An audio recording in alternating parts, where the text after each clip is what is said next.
built element, the Node 2.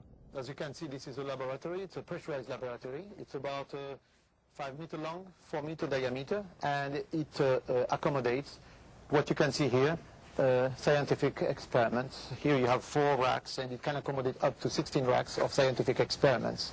And it allows 3 crew members to operate this module and to generate science in a short-sleeve environment. In addition to that, there is an external platform outside that can accommodate up to 4 facilities. We are going to launch 2 of them, solar and UTEF, and they accommodate outside on the so-called EPF. Each rack is a laboratory in its own right for research in different disciplines in space. The European Draw Rack is designed for scientific experiments in a variety of subjects in all of its 7 interchangeable drawers. The European physiology modules are dedicated to experiments to better understand the workings of the human body. Biolab is designed for biological research in space, investigating the role that microgravity plays on all functions of an organism. Together with the EPM, experiments in medical and pharmaceutical research will be performed, aimed at the application of improving health on Earth. The Fluid Science Laboratory allows research into the dynamics of fluids.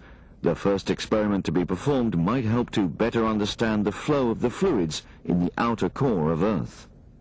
External experiment facilities can be mounted outside Columbus.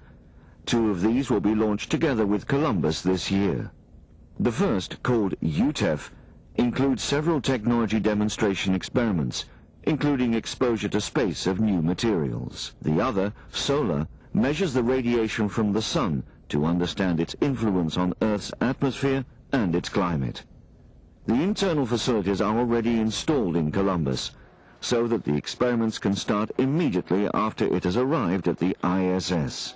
On board, the ISS called EARTS will support the activation and checkout of Columbus and its experiment facilities. Well, the scope of this Columbus mission is, this is the first mission for Columbus, so we are going to bring it up in the shuttle and then unload it from the payload bay of the shuttle and attach it to the station. And then we'll make all the connections and activate the module.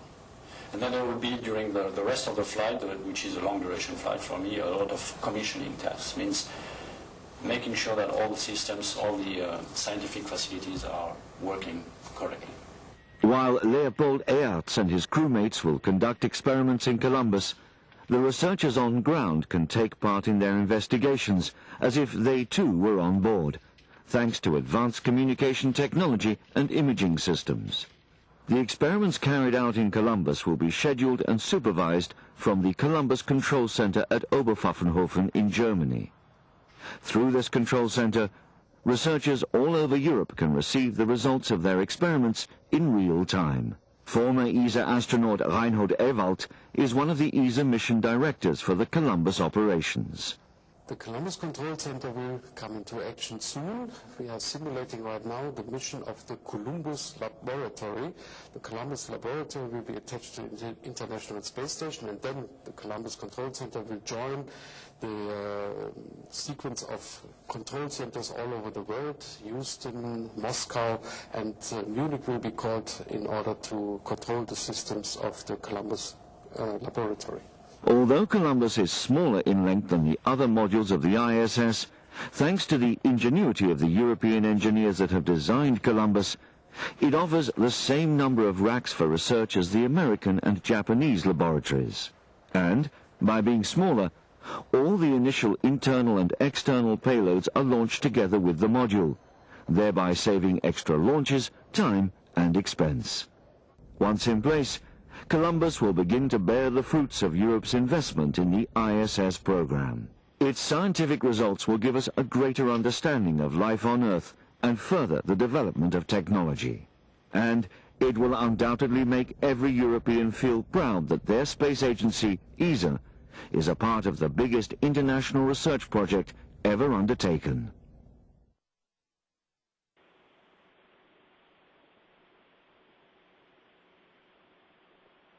This is Mission Control Houston, now back inside the International Space Station Flight Control Room, where the team is monitoring systems on board the station, working in concert with the team outside of Moscow that also monitors the station systems, as well as the Payload Operations Integration Center, which oversees the science work that is done inside the Destiny Lab.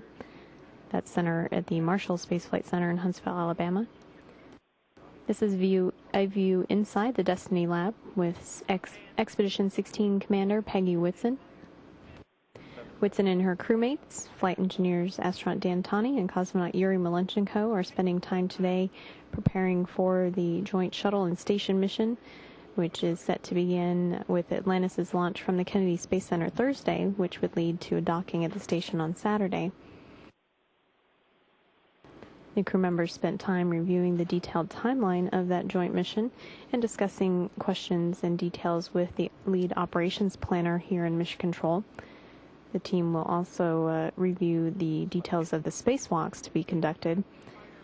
The crew on board first reviewing those procedures and then having time to discuss details with the experts here on the ground.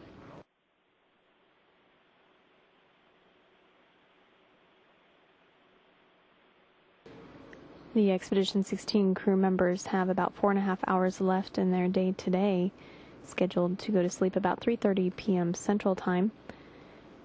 Before that, they will be participating in a daily planning conference, as usual, to touch base with the teams here on the ground.